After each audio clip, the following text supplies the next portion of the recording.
Good morning అండి. ఇవాళ మీకు నేను ఏం చూపిస్తున్నానంటే పచ్చడి ఎలా చేసుకోవాలనేది చూపిస్తున్నాను. పుదీనా, కొత్తిమీర, కరివేపాకుతో పచ్చడి. దానికి కావాల్సినవి ఏంటో చూద్దాం. జీలకర్ర, పల్లీలు, చింతపండు, పచ్చిమిర్చి, టమాటా, పుదీనా, కొత్తిమీర, కరివేపాకు. సో వీటిని మనం బాగా వేగించుకుని మిక్సీ పట్టుకోవాలండి. సింపుల్గా ఎంతో టేస్ట్గా ఉండే టమాటో, పుదీనా, కొత్తిమీర పచ్చడి సూపర్గా ఉంటుంది. గిన్నె పెట్టుకుని దానికి సరిపడగా మనం ఆయిల్ వేసుకోవాలి.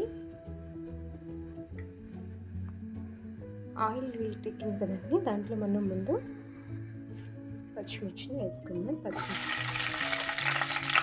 పచ్చిమిర్చితో పాటు పల్లీలు కూడా వేసి వేయించుకోవాలి.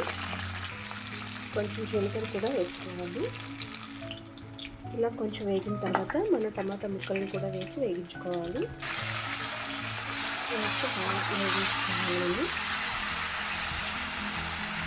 టమాటా ముక్కలు బాగా మగ్గినాయి కదండి. ఇప్పుడు మనం పుదీనా, కొత్తిమీర, కరివేపాకు కూడా ఒకేసారి వేసేసుకుని కలిపేసుకుని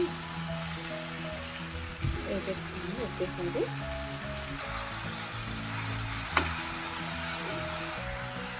కొంచెం చింతపండు కూడా వేసుకోవాలి. ఓకే, మొత్తం ఎగిపోయిందండి. ఇప్పుడు పైన మనం దించేసుకునే ముందు వెల్లుల్లిపాయ రెబ్బలు వేసుకునే పైన మనం మెత్తగా కొంచెం కచ్చపిచ్చగా మనం పట్టుకోవాలి. అప్పుడే పచ్చడి అనేది టేస్ట్గా ఉంటుంది.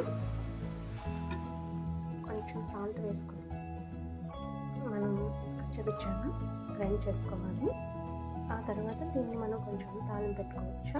ఓకే అండి, మనకి పుదీనా, టమాటా, కొత్తిమీర పచ్చడి రెడీ అయిపోయింది. ఈ విధంగా కరివేపాకు, ఎండుమిర్చి, ఆవాలు వేసుకుని ఈ విధంగా మనం జస్ట్ తాలింపు పెట్టుకోవాలి. అంతే, చాలా సింపుల్గా. ఇది మనకి టిఫిన్లో కానీ రైస్లో కానీ చాలా బాగుంటుంది. ఒకసారి మీరు కూడా ట్రై చేయండి. Okay, bye, thank you.